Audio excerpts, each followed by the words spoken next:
présence me fait vivre par mon âme. Tu as toute mon attention, fais-moi entendre ta voix.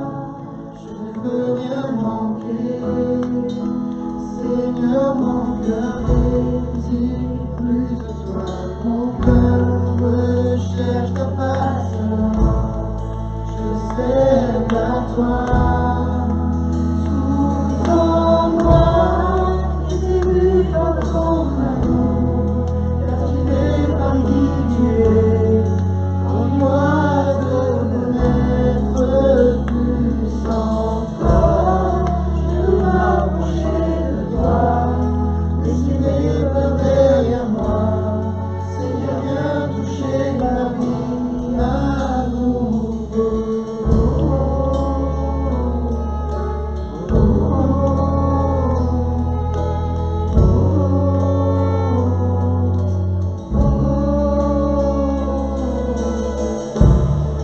Comme le soleil à l'aurore, comme la brise dans la nuit, elle me restaure, tu me donnes la vie. Aucune hésitation, ton amour, ton affection, rien n'est comparable. Seigneur, mon cœur désire plus de toi. Mon cœur cherche ta face, je cède à toi.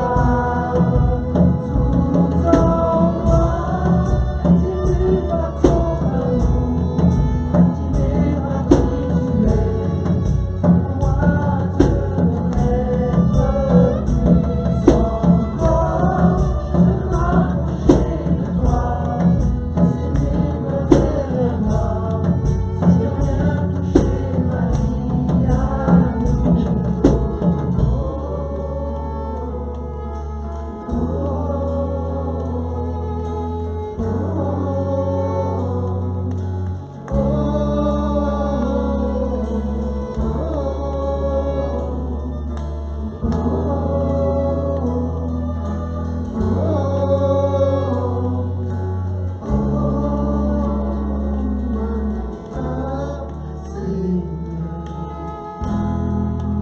Toi j'ouvre mon cœur à jamais.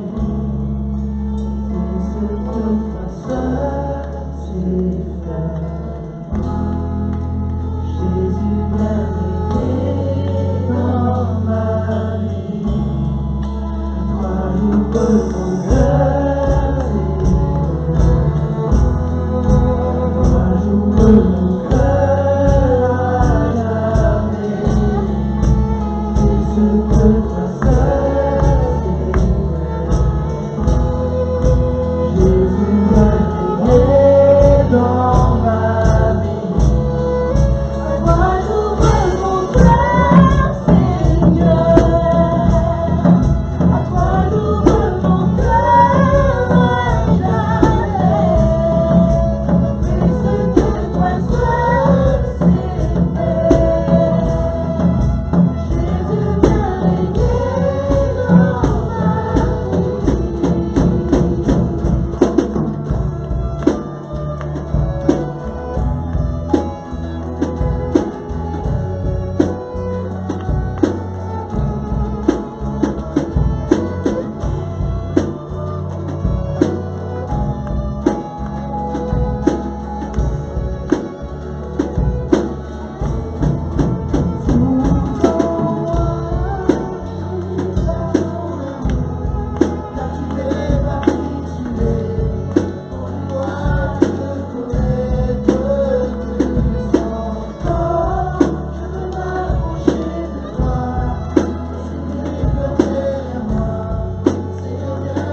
cœur par les blessures de mon péché. Je veux te prier et lever mes mains vers toi. Souviens-toi du moment où il est venu juste à temps. Mon âme, souviens-toi de l'amour qu'il a pour toi. Souviens-toi de l'endroit où t'as tenu dans ses bras. Malgré tes erreurs, son amour toujours demeure. Quand les murs se prennent, que je suis dans la détresse, je veux lever les yeux, tu m'as offert la victoire. Quand ma voix faiblit, que je crois que tu m'aimes, je veux prier plus fort, je veux tuer mon espoir. Souviens-toi du moment où il est venu juste à temps. Mon âme, souviens-toi de l'amour qu'il a pour toi. Souviens-toi de l'endroit où t'as tenu dans ses bras. Malgré tes erreurs, son amour toujours demeure. Souviens-toi du moment où il est venu juste à temps. Mon âme, souviens-toi de l'amour qu'il a pour toi. Souviens-toi de l'endroit où t'as tenu dans ses bras. Malgré tes erreurs, son amour toujours demeure. Souviens-toi du moment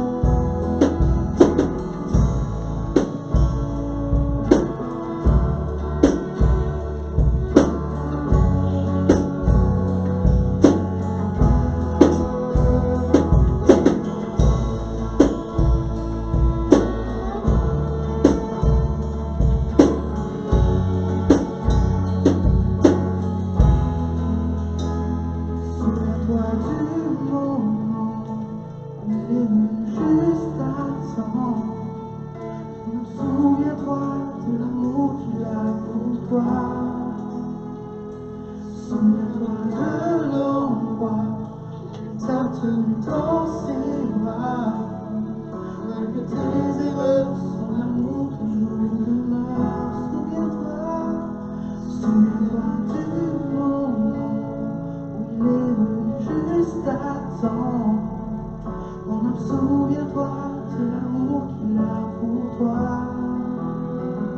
Souviens-toi de l'endroit où t'as tenu dans ses bras. Malgré tes erreurs, son amour toujours demeure. Souviens-toi.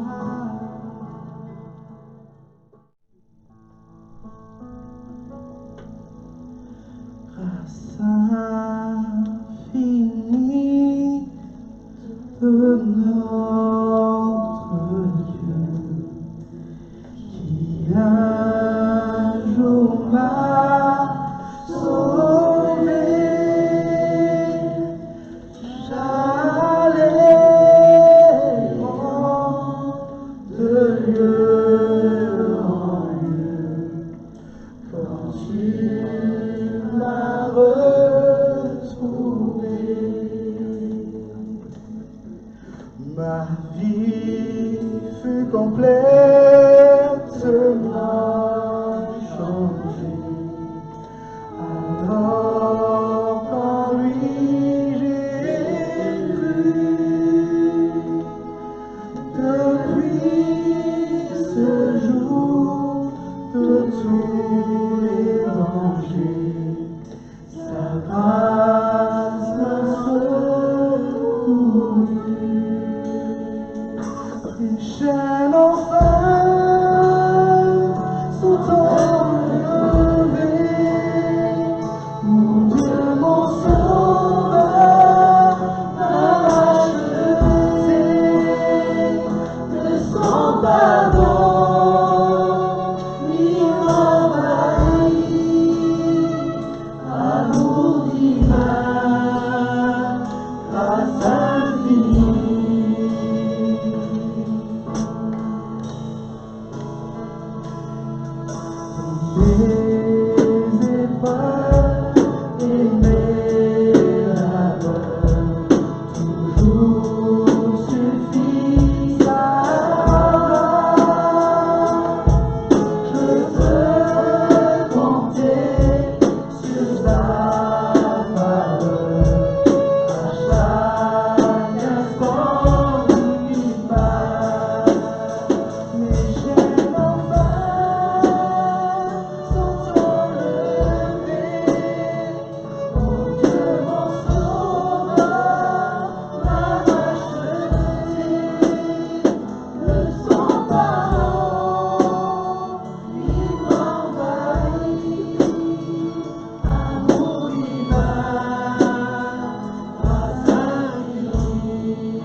On est heureux d'être ensemble dans la présence de Dieu ce matin, n'est-ce pas?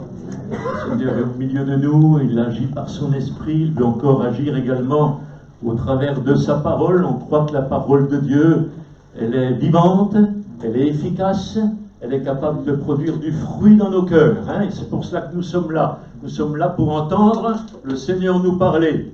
Amen. Ah, oui, nous sommes là pour entendre le Seigneur nous parler. Si le Seigneur ne nous parle pas, ça ne sert à rien, on peut rester chez nous à la maison. Amen. Mais lorsque nous sommes là, le Seigneur nous parle par sa parole. À lui soit la gloire. Vous savez que tout croyant sait bien que sur la croix, comme on l'a chanté tout à l'heure dans tous ces chants où nous avons parlé de l'œuvre de Jésus pour nous, ces promesses qui s'accomplissent, ces promesses qui sont merveilleuses.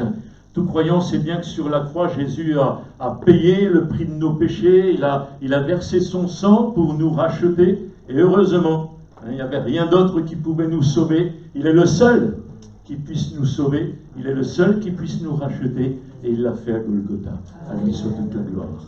Et c'est lui qui nous a délivrés de la mort éternelle. Sans son œuvre à la croix, nous étions perdus, nous étions morts, dit l'apôtre Paul, dans nos offenses. Et c'est Jésus, par sa mort à la croix, qui nous a rachetés. Mais nous allons le voir ensemble ce matin. Il n'y a pas que la mort qui ait été la conséquence du péché. Il y a aussi la maladie, il y a aussi l'infirmité, même la nature s'en ressent. La nature se ressent énormément de l'action du péché. Sans le péché, le péché originel, bien sûr, la maladie n'existerait pas. La maladie, c'est déjà le commencement de la mort. Et c'est pourquoi le Seigneur Jésus s'est aussi chargé sur la croix par sa mort. Et dans sa mort, eh bien, il s'est chargé aussi de nos maladies. Alléluia. Il s'est chargé aussi de nos infirmités. Amen. Et ce sont des conséquences, bien sûr, du péché originel qui atteint tous les êtres humains. Et c'est ce que la parole de Dieu affirme de la manière la plus claire, la plus solennelle. Je vous invite à lire ensemble ce matin dans le chapitre 53 du livre d'Ésaïe, au chapitre 1er. Vous connaissez certainement ce texte par cœur, pour l'avoir entendu des dizaines de fois, pour l'avoir lu des dizaines de fois. Et ma prière, c'est que ce matin, il nous parle particulièrement, que le Saint-Esprit vienne le déposer sur nos cœurs, et que nous puissions bien comprendre eh bien, ce que le Seigneur a fait pour nous en donnant sa vie à la croix. Amen. Le prophète Ésaïe dit ceci, verset 1er, « Qui a cru à notre message? À qui a été révélée l'intervention de l'Éternel? Il a grandi tout droit, comme une jeune pousse. et comme une racine sortant d'un sol aride. Il n'avait ni prestance, ni beauté pour retenir notre attention, ni rien dans son aspect qui pût nous attirer. Il était méprisé, abandonné des hommes, un homme de douleur, habitué à la souffrance. Oui, il était semblable à ceux devant lesquels on détourne les yeux. Il était méprisé, et nous n'avons fait de lui aucun cas. Pourtant, en vérité, c'est de nos maladies qu'il s'est chargé, et ce sont nos souffrances qu'il a prises sur lui. Alors que nous pensions que Dieu l'avait puni, frappé et humilié, mais c'est pour nos péchés qu'il a été percé, c'est pour nos fautes qu'il a été brisé. Le châtiment qui nous donne la paix est retombé sur lui, et c'est par ses meurtrissures que nous sommes guéris. Nous étions tous errants, pareils à des brebis. Chacun de nous allait par son propre chemin. L'Éternel a fait retomber sur lui les fautes de nous tous. Il était maltraité et il s'est humilié. Il n'a pas dit un mot, semblable à un agneau mené à l'abattoir, tout comme les brebis muettes devant ceux qui l'attendent. Il n'a pas dit un mot. Après un jugement et avec violence, il est arraché à la vie. Et qui parmi les gens de sa génération s'est soucié de son sort lorsqu'on l'a retranché du pays des vivants? Il a été frappé à mort à cause des péchés que mon peuple a commis. Amen. À cause des péchés que mon peuple a commis. À Dieu soit la gloire. Le prophète savait, inspiré par le Saint-Esprit, combien allait être grande l'incrédulité des nations. Et je ne vous apprends rien ce matin en disant que tous les gens ne croient pas en Jésus. La population de notre pays ne croit pas en Jésus. Beaucoup mettent en doute même son existence. Beaucoup, et même des gens religieux, mettent en doute sa divinité. Beaucoup pensent que c'est le Fils de Dieu, mais peu croient que c'est Dieu lui-même fait homme pour nous. Alors ce matin, on veut vraiment encore le bénir pour son œuvre à la croix. Le prophète disait, qui a cru? Et nous sommes de ceux-là. Alléluia. Nous sommes de ceux qui ont cru. Nous sommes de ceux qui avons cru à ce qui nous était annoncé. Qui a reconnu le bras de l'Éternel? Et nous sommes de ceux-là également. Ce passage annonce très clairement que le Messie allait se charger de nos iniquités, mais aussi de nos souffrances, de nos maladies. Et par son sacrifice expiatoire, eh bien, nous pouvons recevoir encore aujourd'hui à la fois le pardon de nos péchés, alléluia, parce que nous sommes pécheurs, mais aussi nous pouvons recevoir la paix de Dieu et la guérison de nos maladies. Qui a cru? Est-ce que vous croyez ce matin? Est-ce que nous croyons ici à Bolène que le Seigneur est capable non seulement de nous sauver, mais également de nous guérir de tous nos maux, nous guérir de nos maladies, nous guérir de nos infirmités. À lui soit la gloire. Notre Dieu n'a pas changé, même en ce 11 juin 2023. Il est toujours le même, et il agit encore aujourd'hui. Alléluia. On le croit et on veut le confesser de toute notre âme, de tout notre cœur ce matin. Alors, bien-aimés, voilà l'unique raison pour laquelle le Seigneur Jésus, au cours de son ministère terrestre, eh bien, il a systématiquement guéri tous les malades qui se sont approchés de lui. Il est intervenu de façon glorieuse dans bien des situations. Nombreux sont les miracles qui nous sont relatés dans les évangiles. Et systématiquement aussi, eh bien, il pardonnait les péchés. Va et ne pêche plus, a-t-il dit à de nombreuses reprises. Il fallait, c'était son œuvre, c'était son ministère, c'est ce qu'il était venu faire ici-bas sur la terre. Il fallait qu'il guérisse, il fallait qu'il pardonne, parce qu'il savait qu'il allait se charger de nos péchés, qu'il allait se charger de nos souffrances, de toutes nos maladies à la croix du Calvaire. Dans toute la Bible, le pardon des péchés, la guérison des maladies sont toujours liés, toujours associés. Regardez avec moi dans l'évangile de Matthieu au chapitre 8, et au verset 16, Matthieu 8, 16. Le soir, on amena auprès de Jésus plusieurs démoniaques. Il chassa les esprits par sa parole et il guérit tous les malades, afin que s'accomplisse ce qui avait été annoncé par Ésaïe le prophète. Il a pris nos infirmités, il s'est chargé de nos maladies. Alléluia. Notre Dieu n'a pas changé, frères et sœurs, il est toujours le même. Et je veux croire que ce matin, aujourd'hui encore, eh bien, il est capable non seulement de pardonner les péchés, mais également de guérir de toutes les maladies. À lui soit la gloire. Un peu plus tard, l'apôtre Pierre va reprendre cela en disant lui-même, lui qui a porté lui-même nos péchés en son corps sur le bois, afin que, mort au péché, nous vivions pour la justice. Ça, c'est pour l'aspect du pardon des péchés. Lui, par les meurtrissures duquel vous avez été guéris, dira l'apôtre dans sa première épître au chapitre 2, au verset 24. Lui, par les meurtrissures duquel vous avez été guéris. Amen. Il nous a guéris. Il nous a pardonnés. La guérison de tous ces malades, eh bien, était bien la preuve que le Seigneur est tout-puissant. Était bien la preuve qu'il avait le pouvoir, et il le dira lui-même, il possédait le pouvoir non seulement de pardonner les péchés, mais également de guérir de toutes les maladies. Lorsque nous laissons la parole de Dieu répondre à cette question essentielle, lorsque ce problème fondamental est réglé pour nous, eh bien, toutes les autres questions trouveront naturellement leur réponse. L'essentiel, le plus important, c'est qu'il soit le Dieu qui pardonne les péchés et qui guérit de toutes les maladies. Et nous le croyons encore aujourd'hui.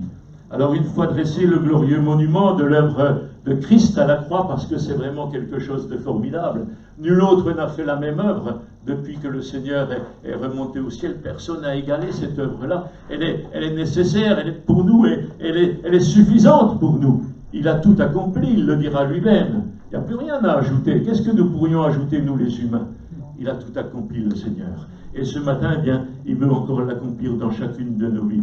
De même, le fait qu'un chrétien soit malade, ou même qu'il soit mort de sa maladie, eh bien, ça n'annule en rien que Jésus se soit chargé sur la croix de nos péchés et de nos maladies. Cette œuvre, à la croix, elle est totalement efficace pour nous, pour tous ceux et toutes celles qui veulent bien placer leur foi en Jésus. Alors, bien sûr, il doit simplement y avoir des raisons qui expliquent pourquoi certaines malades n'ont pas pu bénéficier de l'œuvre du Seigneur dans ce domaine. Et ces raisons, bien sûr, on le sait, elles appartiennent à Dieu lui-même. Il est souverain, il fait ce qu'il veut, il guérit quand il veut. Et parfois, eh bien, il ne guérit pas. J'ai prié dans ma vie, dans mon ministère, pour beaucoup de malades. Gloire à Dieu, j'ai vu souvent, à de nombreuses reprises, les malades guéris, mais parfois, eh bien, il en est qui sont repartis sans être guéris.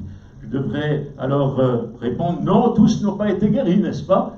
Tous n'ont pas été guéris. C'est l'œuvre de Dieu, il fait ce qu'il veut. Et j'ai souvent entendu cette parole du Seigneur qui revient dans mon cœur, brûlante et ardente, dans Jean chapitre 14, verset 12. En vérité, je vous le dis, celui qui croit en moi fera aussi les œuvres que je fais. Et puis le Seigneur ajoute, et ça m'a toujours marqué, ça m'a toujours surpris, et il en fera de plus grandes. Mais comment cela est possible? Faire des œuvres plus grandes que le Seigneur. Ces œuvres sont nombreuses, elles sont merveilleuses, elles sont magnifiques. Qui est capable de faire des œuvres plus grandes? Eh bien, Jésus dit ici que celui qui croit en lui, eh bien, fera les œuvres qu'il fait et qu'il en fera de plus grandes. Bien sûr, animé par le Saint-Esprit, on comprend bien que ce n'est pas la nature humaine qui est capable de faire des œuvres plus grandes que Jésus. C'est uniquement le Saint-Esprit en nous qui est capable de le faire. Alléluia! Et ce matin, je veux croire que le Saint-Esprit est là et qu'il est prêt à agir également dans chacune des vies de ceux et de celles qui ont besoin de lui. À Dieu soit toute la gloire. Alors, si tous étaient guéris dans les actes des apôtres, exactement lorsque le Seigneur Jésus était physiquement présent, eh bien, c'est que la connaissance de l'œuvre de Christ était encore parfaite et que tous avaient la foi, du moins tous les apôtres et tous les conducteurs spirituels. Cependant, chaque fois que des hommes et des femmes ont ouvert les yeux sur le véritable message de l'Évangile, eh bien, chaque fois, ils ont redécouvert Jésus. Jésus le Tout-Puissant, Jésus capable de sauver, Jésus capable de délivrer, Jésus capable de guérir les maladies. À la croix du Calvaire, il a tout accompli pour nous. Et ils ont prêché ce message-là, ils l'ont annoncé, ils l'ont communiqué. Et ce matin, eh bien, je voudrais vous le communiquer également. Le Seigneur est toujours le même. Il n'a pas changé. Il est toujours capable de sauver, toujours capable de guérir, toujours capable de relever. À lui soit la gloire. Il veut encore, je le crois, ce matin, confirmer sa parole dans chacun de nos cœurs. Quels que soient nos besoins, quelles que soient nos prières, quelles que soient nos attentes, eh bien, il est prêt à se manifester. Ainsi, par un seul acte de justice, eh bien, le don de son corps sur la croix, le Seigneur a entraîné dans sa mort le péché, la maladie, pour nous en délivrer. À lui soit la gloire. Et nous sommes donc ainsi, comme le dira l'auteur de l'Épître aux Hébreux, délivrés également de celui qui est le prince de la mort, Satan lui-même, Alléluia, nous en sommes délivrés. Il nous a arrachés de la parole de Dieu. L'Épître aux Hébreux, chapitre 2, verset 14, dit ceci: ainsi donc, puisque les enfants participent au sang et à la chair, il y a également participé lui-même, afin que, par la mort, il anéantisse celui qui a la puissance de la mort, c'est-à-dire le diable, et qu'il délivra tous ceux qui, par la crainte de sa mort, étaient toute leur vie retenus dans la servitude. Amen. Hein? Quelle belle œuvre, n'est-ce pas? Quelle belle œuvre. Elle est totale, elle est complète, elle est parfaite. Comme je le disais tout à l'heure, il n'y a plus rien à rajouter. Et il y a un deuxième aspect. Il y a un deuxième aspect à l'œuvre de Christ. Si le premier aspect de l'œuvre de Jésus, c'est donc d'entraîner dans sa mort tous nos péchés, toutes nos maladies, les infirmités et tout cela dans sa mort, le deuxième aspect, qui est tout aussi important et dont on parle certainement moins, eh bien c'est que dans sa mort, Jésus-Christ a fait aussi mourir le pécheur. Il a fait mourir le pécheur. Personne dit Amen? Amen. Hein? Il a fait mourir le pécheur. Sur la croix, Dieu a placé en Christ tous ceux qu'il connaissait d'avance, tous ceux qui étaient prédestinés au salut. Il les a plongés dans sa mort afin de détruire par cette mort tous ceux qu'ils étaient auparavant et de faire renaître quelque chose de nouveau. Alléluia. C'est la nouvelle naissance. Lorsque nous avons accepté Jésus comme notre Sauveur, lorsque nous lui avons dit: Seigneur, je veux bien de toi dans ma vie, je veux bien que tu viennes ôter le poids de mon péché, me pardonner, mais également faire de moi une nouvelle créature, eh bien il l'a fait. Amen. Il l'a fait. Nous sommes devenus une nouvelle créature. Paul dira: nous sommes nés de nouveau. Amen. Jésus dira à Nicodème: il te faut naître de nouveau. Nicodème, il n'a pas trop compris au début. Hein. Il a dit: mais comment ça se fait, je ne peux pas retourner dans le sein de ma mère et naître à nouveau? Vous ne comprenez rien. Mais pourtant, c'est tellement simple. Le Seigneur l'a accompli pour chacun de nous. Alléluia. Béni soit Dieu. Nous sommes régénérés, nous sommes nés de nouveau. Et voici encore une chose qui doit être bien claire pour chacun de nous, une fois pour toutes: nous sommes morts en Christ. Nous sommes morts en Christ. Morts au péché, morts à la chair, morts au monde, morts à Satan, morts à tous ces démons, morts à la mort elle-même. Alléluia. Nous sommes morts en Christ. Tout ce qui était haïssable aux yeux de Dieu, tout ce que Dieu n'osait même pas regarder, a été définitivement emporté, broyé, balayé par la mort de Christ à la croix, y compris ce que nous étions nous-mêmes en tant que pécheurs. Le pécheur, il est mort, alléluia. Et celui qui est né de nouveau, eh bien c'est un enfant de Dieu. À Dieu soit la gloire. Une vie nouvelle, une vie changée, une vie transformée. C'est pas la vie d'avant qui est un peu améliorée. C'est pas la vie d'avant dans laquelle on a mis un peu de religion. Non, non, non, non. Ça n'a rien à voir. C'est une vie nouvelle. Alléluia. Une vie changée. L'ancienne, elle a complètement disparu. Il est mort. Il est mort. Et il va revenir à la vie par la puissance de Dieu. C'est le symbole de la résurrection de Jésus, n'est-ce pas? Hein, il veut naître de nouveau. Il veut ressusciter à nouveau dans chacune de nos vies. Ainsi, l'œuvre de Christ à la croix, eh bien, elle a consisté à mettre définitivement à mort tout ce qui était haïssable aux yeux de Dieu, tout ce que Dieu ne pouvait même pas regarder, tout cela a définitivement disparu, a totalement été englouti par la mort de Jésus, dans le trou noir de la mort de Christ. Frères et sœurs, la page, elle est tournée. Amen. La page, elle est tournée. N'y revenons plus jamais. Passons à présent à ce qui intéresse réellement le Seigneur, notre vie nouvelle en Christ Jésus. Alléluia. C'est à ça que Dieu regarde. Il regarde à ce qu'il peut faire avec nous, à partir du moment où nous avons accepté de marcher avec lui, à partir du moment où nous lui avons donné notre vie. Dieu ne regarde plus à ce qui était notre vie passée. Non, Dieu va regarder à ce qu'il peut faire aujourd'hui avec nous, à ce qu'il fera demain, à lui seul la gloire. Parce qu'il a des projets merveilleux pour son peuple, des projets merveilleux pour ses enfants. Christ n'est pas resté dans la tombe, il est sorti du tombeau, il est ressuscité le troisième jour, et cette résurrection, eh bien, il veut nous la faire vivre, hein. Il veut nous la communiquer par le Saint-Esprit. Notre esprit, certes, est ressuscité avec Christ, hein, si nous sommes une nouvelle créature avec lui.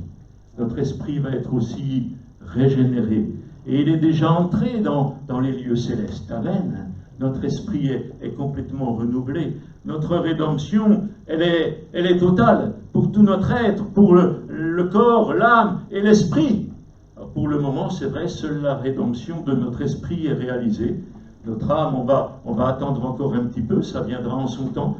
Quant à notre corps, lui, eh bien, il sera changé, dit l'apôtre Paul, en un clin d'œil. Alléluia. Lorsque Jésus va revenir, notre corps sera changé en un clin d'œil. Notre âme doit encore être renouvelée. Nos pensées ont besoin d'être renouvelées. Nos sentiments ont besoin d'être renouvelés. Nos émotions ont besoin d'être renouvelées. Souvent, nous sommes touchés par nos émotions, mais ça n'a rien de Dieu, là. C'est complètement charnel. Nous avons besoin d'être complètement renouvelés dans nos émotions. Notre vie tout entière a besoin d'être renouvelée.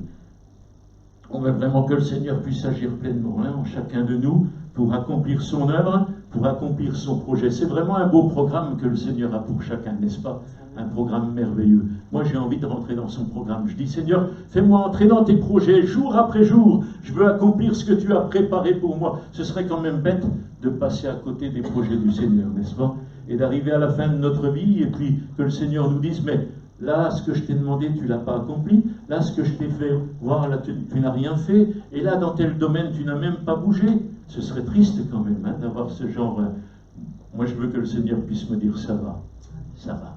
Et quand Dieu dit ça va, vous savez, ça réchauffe le cœur, ça fait du bien, ça va. Bon et fidèle serviteur, entre dans la joie de ton maître. C'est ce que nous désirons tous, en tous les cas pour chacun de nous, entrer pleinement dans le programme du maître, accomplir les projets, les œuvres que le Seigneur a préparées d'avance afin que nous les pratiquions. Elles sont nombreuses, vous savez. Et dès à présent, eh bien, tous les membres de l'Église, tous les membres de l'épouse de Christ, dans leur esprit régénéré, eh bien, sont déjà purs, sont déjà saints, sont déjà parfaits, sont déjà justes par le don merveilleux de la grâce de Jésus. C'est fait. Nous sommes nés de nouveau, nous sommes régénérés, et ainsi Dieu nous voit purs au travers du sang de Jésus. Dieu nous voit saints au travers du sang de Jésus. Dieu nous voit parfaits au travers du sang de Jésus. Même si nous-mêmes, nous ne nous sentons pas parfaits, loin de là. Mais le Seigneur est à l'œuvre. Alléluia. Et il accomplit en nous cette œuvre pour nous rendre parfaits, afin que lorsque nous serons avec lui dans le ciel, eh bien nous soyons définitivement parfaits. Notre esprit, notre âme et notre corps à la gloire du Seigneur. Dieu ne pouvait pas accepter comme épouse pour son Fils bien-aimé, comme tabernacle vivant de sa présence, une création impure. C'était pas possible.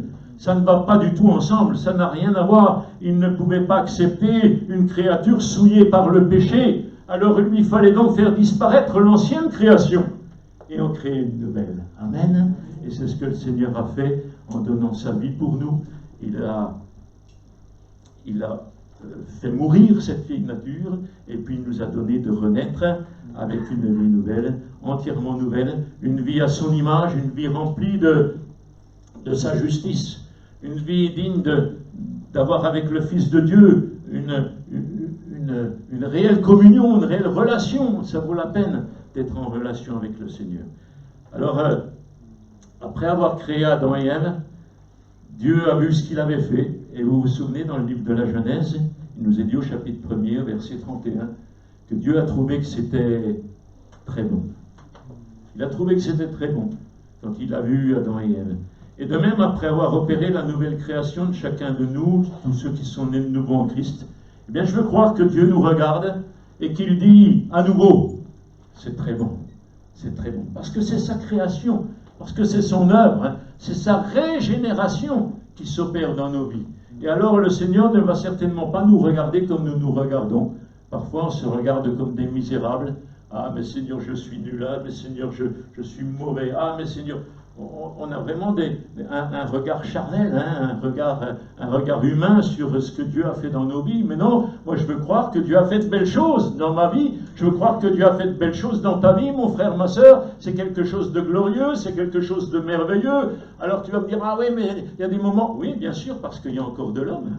Mais ce qui est du Seigneur, ce qui est de Dieu, c'est glorieux. Ce qui est du Seigneur, c'est merveilleux. Et bientôt, tout ce qui est de l'homme, tout ce qui est de la chair aura disparu. Alléluia. Il ne restera plus que le meilleur.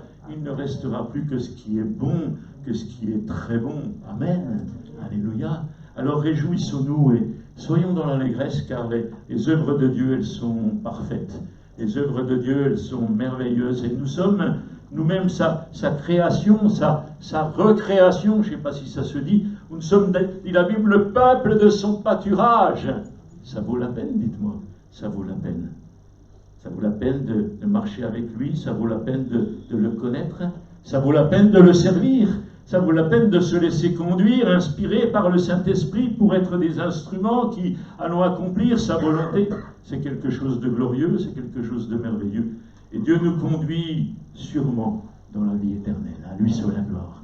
C'est le chemin que Dieu a tracé pour nous. Un chemin, certes, qui n'est pas facile, un chemin qui n'est pas tout rose, un chemin où il y a parfois des pierres, il y a des embûches, un chemin resserré, c'est Jésus lui-même qui le dit, mais un chemin qui nous conduit dans le ciel. Amen. Un chemin qui nous conduit dans la présence de Dieu.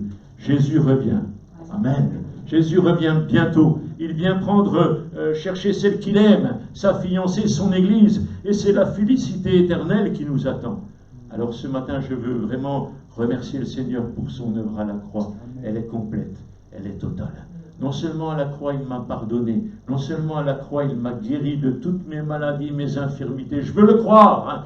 Et puis à la croix, il m'a délivré du péché. Alléluia. Il m'a changé ma vie. Il a ôté cette création pécheresse, cette créature pécheresse. Et il a mis à la place une création selon son cœur. À lui soit la gloire. Une création qui vit de sa vie. Alors, bien-aimés, ce sont des vérités divines que nous avons parfois besoin d'entendre ou de réentendre, surtout de considérer comme acquises. Ce n'est pas quelque chose qui va se faire, c'est quelque chose qui est fait. Alléluia. C'est quelque chose que Dieu déjà nous a donné. Alors ne cherchons pas à ce qu'il nous le donne encore. Il nous l'a donné déjà. À la croix du Calvaire, lorsqu'il est ressuscité, il nous a communiqué sa vie. Alléluia. Et par le Saint-Esprit, eh bien aujourd'hui je suis capable de vivre une vie nouvelle. Aujourd'hui tu es capable de vivre une vie nouvelle. Surtout, parfois j'entends des chrétiens qui disent « Ah mais c'est plus fort que moi ». Non, non, non, non. Non, non, non, non. Par le Saint-Esprit, je suis capable de vivre une vie nouvelle. Au nom de Jésus, en confessant la victoire de Jésus à la croix, il a terrassé le péché, il a terrassé la maladie. Mais on a vu ensemble qu'il avait aussi terrassé le diable et tous les démons, tout ce qui peuvent encore essayer de nous amener dans le plan de l'ennemi. Il l'a terrassé à la croix du Calvaire. C'est fait. Et ce matin, je veux saisir cette victoire et confesser la victoire de Jésus. Seigneur, tu as tout accompli pour moi. Alors aujourd'hui, je veux marcher en nouveauté de vie, comme dira l'apôtre Paul. Marcher en nouveauté de vie. Une vie nouvelle, une vie qui n'a plus rien à voir avec la vie que je menais auparavant. Une vie complètement différente. Même s'il y a encore parfois des tracas, même s'il y a encore parfois des douleurs, même s'il y a encore parfois des maladies qui surviennent, au nom de Jésus, nous avons la victoire. À lui soit la gloire. Alors, on entend de drôles de choses aujourd'hui. On entend des choses complètement folles. On lit sur Internet des choses complètement aberrantes qui n'ont plus rien à voir avec la parole de Dieu. Je suis désolé. Revenons à ce que la parole de Dieu nous dit. Revenons à ce que Dieu nous dit dans sa parole. Nous avons dit ce matin que la parole de Dieu était capable de toucher nos cœurs, d'impacter nos cœurs. On n'a pas besoin d'histoire d'homme. Nous voulons vraiment baser notre vie sur ce que nous dit dans la parole. Le vent pourra souffler, parce que je crois qu'il souffle déjà et qu'il va encore redoubler d'énergie, de puissance. Le vent va souffler, la tempête va rugir autour de nous. Mais si notre maison elle est construite sur le roc, elle restera debout. À Dieu soit la gloire, elle restera debout. Qui a cru? Qui a cru? Vous savez, Jésus raconte cette parabole, et je vais terminer avec cela, cette parabole des deux maisons dans Matthieu 7. Et cette parabole, elle m'a toujours frappé parce que finalement, ces deux maisons, elles devaient se ressembler. Elles devaient se ressembler, elles devaient avoir pratiquement la même apparence, même peut-être que la maison qui était sur le sable, elle était plus jolie que la maison qui était sur le roc. Et pourtant, quand le vent va souffler, quand la tempête va rugir sur ces maisons, eh bien Jésus nous dit dans cette parabole que la maison qui était construite sur le sable, elle va s'écrouler. Ah, elle était belle. Elle était belle, elle brillait, peut-être que c'était merveilleux. Tout le monde disait « Oh, la belle maison !» Jésus dira, elle va s'écrouler. Mais celle qui était sur le roc, peut-être qu'elle était moins bien, et encore, hein, c'est qu'une supposition. Peut-être qu'elle était moins bien, mais elle est restée debout. Elle est restée solidement enracinée sur le roc. Alléluia! Sur le roc. Ma prière, c'est que nous soyons tous enracinés, non pas sur une religion quelconque, non pas sur des paroles quelconques d'hommes que nous avons entendues, que nous soyons enracinés sur la parole de Dieu, sur le rocher des siècles qui est Jésus-Christ, enracinés sur lui. Nous n'avons que faire de tout ce qui peut se raconter autour. L'important, c'est que nous soyons ancrés sur la parole de Dieu, que nous soyons ancrés sur la personne divine de Jésus-Christ. Et notre maison restera debout. Il y aura des vents, il y aura des tempêtes, mais notre maison restera debout, parce qu'elle est solidement ancrée sur le rocher des siècles. À lui soit toute la gloire. Lui qui nous a sauvés, lui qui nous a pardonnés, lui qui nous a guéris à la croix, lui qui nous a donné une vie nouvelle, eh bien il est capable de conserver cette vie-là jusqu'au bout. Alléluia. Jusqu'au moment où il viendra nous chercher pour nous emmener avec lui dans le ciel. À lui soit toute la gloire. Amen. Amen. Seigneur, je te bénis et je te rends grâce pour ta parole qui nous parle encore ce matin. On veut vraiment rester fidèlement ancré dans cette parole-là. Cette parole qui nous parle de la vérité. Elle est la vérité. Et Seigneur, je veux vraiment me confier, m'attendre à toi, parce que tu as tout accompli pour ma vie. Merci parce que tu as pardonné mes nombreux péchés. Merci parce que tu m'as guéri à la croix de toutes mes maladies, de toutes mes infirmités. Merci parce que tu as changé ma vie. Tu as ôté ce cœur de pierre et tu as mis à la place un cœur de chair. Tu as transformé mon être entier. Tu m'as donné une véritable raison de vivre. Et pour tout cela, ce matin, je veux te louer, je veux te bénir. Merci pour ce que tu as fait également pour mes frères, pour mes sœurs. Merci pour ton Église ici dans cette ville de Bolène, ton Église dans notre pays, ton Église dans notre monde. On te loue pour toutes ces âmes que tu as sauvées, ces âmes que tu as rachetées. Et on pense aussi à celles que tu vas encore sauver aujourd'hui, celles que tu vas encore sauver demain, parce que tu n'as pas changé jusqu'au jour de ton glorieux retour. En attendant, garde-nous fidèles, garde-nous, Seigneur, ancrés en toi, attachés fidèlement à ta parole, que nous ne nous laissions pas détourner par tout ce que nous pouvons entendre ou lire de droite et de gauche, mais que nous puissions garder les yeux fixés sur toi. Toi, le rocher des siècles, c'est toi que nous voulons suivre, c'est toi que nous voulons écouter, c'est toi, Seigneur, que nous voulons servir. À toi soit la gloire, mon Sauveur. Amen.